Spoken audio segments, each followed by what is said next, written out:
नमस्कार दोस्तों, कैसे हो आप लोग। तो भैया आज हम इस वीडियो में चितागांव आर्मरी रेड और उसके लीडर सूर्या सेन को कवर करेंगे। बट किसी भी रिवॉल्यूशनरी के बारे में पढ़ते टाइम हमें एक बात याद रखनी चाहिए कि चाहे भगत सिंह हो या सूर्या सेन या कोई और हो, ये लोग जानते थे कि जो काम ये लोग कर रहे हैं उससे देश आजाद नहीं होगा। फिर भी वो अपनी इस रिवॉल्यूशनरी एक्टिविटी के लिए जान देने के लिए तैयार थे, क्योंकि उन्हें पता था कि उनकी इस रिवॉल्यूशनरी एक्टिविटी के कारण हजारों लोग इंस्पायर होके आगे बढ़ेंगे और उससे देश आजाद होगा। तो इस आइडियोलॉजी को समझते हुए और सूर्या सेन और ये जो चितागांव आर्मरी रेड को फटाफट पढ़ते हैं, देखते हैं। तो भैया सूर्या सेन का जन्म हुआ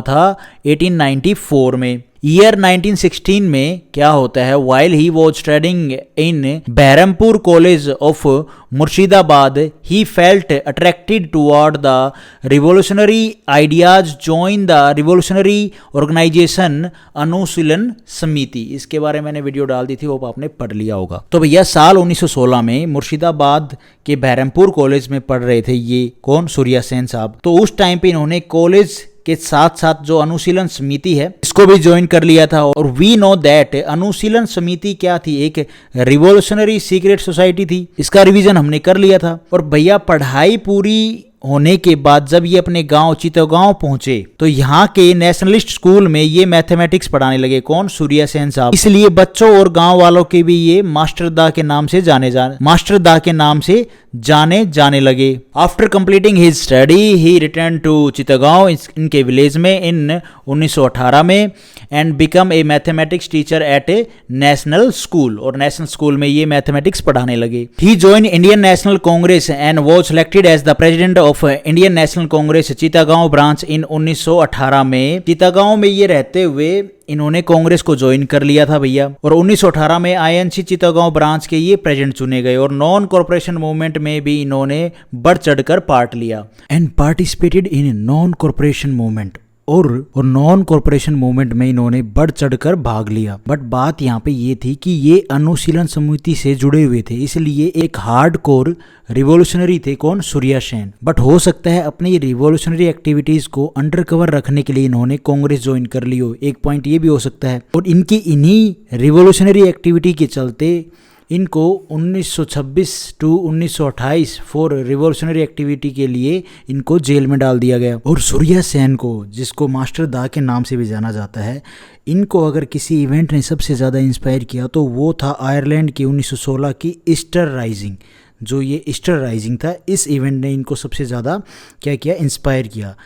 इस ईस्टर राइजिंग में मेन हीरो थे आयरलैंड के एक school master. Surya Sen decide to organise an armed rebellion to show that it is possible to challenge the British empire in an armed struggle.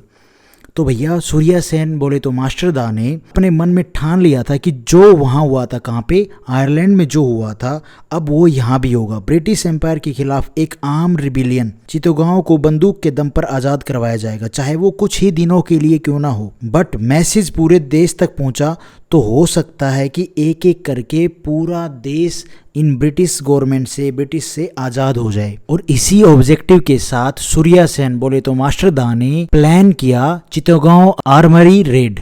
देखो भाई, आर्मरी उस जगह को कहा जाता था जहां पर वेपन रखे जाते थे। अब बात यह है कि आर्मरी रेड होगी कैसे, ब्रिटिश फोर्सेस को चुनौती देनी है तो कैसे होगा, उसके लिए तो लोग चाहिए भैया, लोगों की जरूरत पड़ेगी। तो इसके लिए सूर्या सेन बोले तो मास्टर दा ने उन बच्चों की फौज तैयार की जिन्हें वो पढ़ाया करते थे।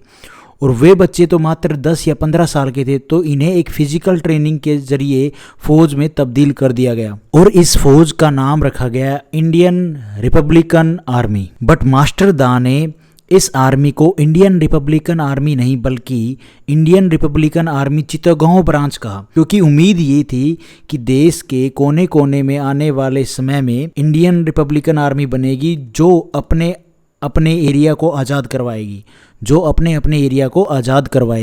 और दूसरा ये इंडियन रिपब्लिक ब्रांच चितगांव में सिर्फ 60 या 65 बच्चे थे। और इन बच्चों को लीड करने के लिए कुछ और बच्चे भी थे, जैसे कि अनंत सिंह हो गए, ठीक है, गणेश घोष हो गया, लोकनाथ राय हो गए।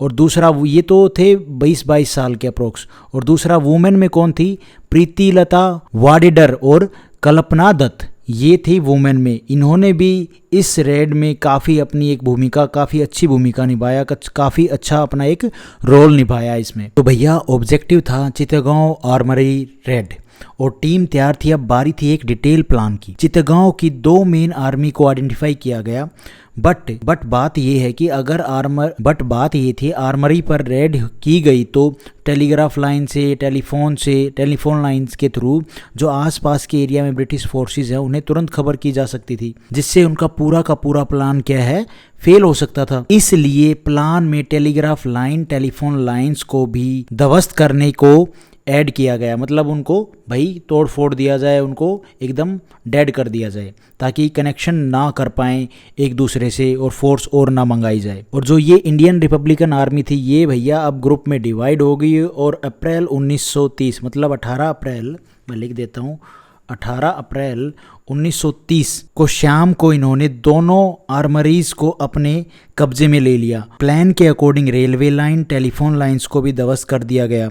चितगांव अब पूरी तरह से इंडियन रिपब्लिकन आर्मी के कब्जे में था। After hoisting the flag the revolutionary left Chittagong town before dawn and march toward the Chittagong hill range looking for a safe place to hide. तो भैया बात ये थी, सूर्या सेन ने उस रात भारत के झंडे को फहराया और चितगांव में प्रोविजनल गवर्नमेंट की घोषणा की। अब इस पूरे प्लान में ना एक चीज गड़बड़ हो गई थी। इनको यूरोपियन जो ये क्लब था इसको भी हथियाना था, लेकिन उस दिन यूरोपियन क्लब की छुट्टी थी, इसलिए जो ब्रिटिश फोर्सेस थी उनको ये साथ में पकड़ नहीं पाए। कौन? सूर्या सेन और उनकी टीम। तो अब इनको पता चल गया था, किसको? सूर्या सेन और इनकी टीम को, कि भैया ब्रिटिश फोर्सेस अब आती होंगी, क्योंकि उनको पता चल गया है कि भाई ये चीज़ हुई है इसमें। इसलिए ये लोग एक सेफ प्लेस की तलाश करते हुए चितगांव हिल्स रेंज पहुंच गए और जैसा कि एक्सेप्टेड था ब्रिटिश फोर्सेस ने इन्हें चारों तरफ से घेर लिया। British forces surrounded the hills which lead to the gun fight between the revolutionaries and British forces.